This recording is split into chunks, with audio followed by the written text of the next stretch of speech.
Yana ci karo da wani bidiyo a wato ainihin manhajar TikTok din nan tamu, nake ganin wata baiwar Allah da ta yi rawa a kwankwasiya ta wato ainihin kafirce a siyasance, ta koma gidan wancan dan siyasar da ake ta cewa yana ta karɓar yan kwankwasiya, wato gidan sanata Barau Jibrin Maliya.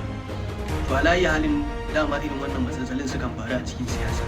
So mu dole mu fito mu faɗa albarkacin bakin mu ko mu faɗa iya abin da muke tunanin shi ya kamata a ce an yi.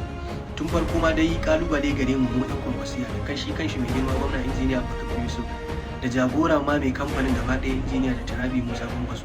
Me yayi zafi kuma me ya ja, me matsalar da ta sa har ita ta ji a ranta za ta koma gidan Barau? Me ya faru? Shin aikenta akai ta je ta gano me a gidan Barau din ta dawo? Idan ba aikinta aka yi ba, matsala ce ta fitar da ita, me yasa ba za a gyara matsalar ba? Tunda ba ita kadai ta tafi ba, wasu sun tattafi, kuma fito mun yi magana akan tafiyarsa akwai matsala.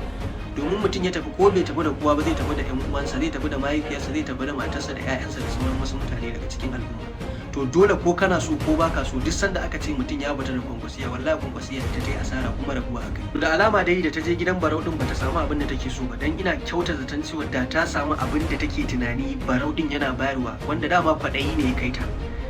Kwaɗayin da ya kai ta kuma bata samu abin da ya kamata a ce ta samu, da wallahi da ba za ta dawo. Kuma ina mai tabbatar mana da cewa da ta tafi za ta tafi da ƴan uwa, tun daga shi nan a wanda suka rako ta zo ta sake karɓar shahada ta musulunta a siyasance, akwai wanda suka rako ta.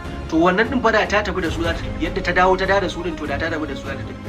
Kaga cewa ko da ita kadai ce da ita da kawayen nan nata suka tafi aka yi asararsa, an dai yi asarar ƙuri'ar tasu dai lokacin zaɓe, in an tashi za su iya bada matsala. So ya kamata matsalar take sa mutum ya ji a ransa cewa zai bar kwankwasiya, gwamnati ta tsaya ta kalli wannan matsalar ta kuma wato ainihin gyara. Wannan shawara ce kyauta muke ba mai girma gwamnati injiniya Bakar Yusuf.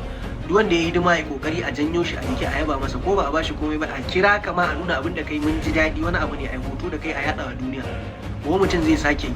Amma yadda ake banzatar da mutane wanda suka yi wato ainihin abin alkhairi, suka yi taimaka wannan gwamnati bayan ta ci zaɓe kuma an zo abubuwa ana ta korafi, ya kamata a gyara. Muna fata Allah subhanahu wataala ya bada ikon gyara.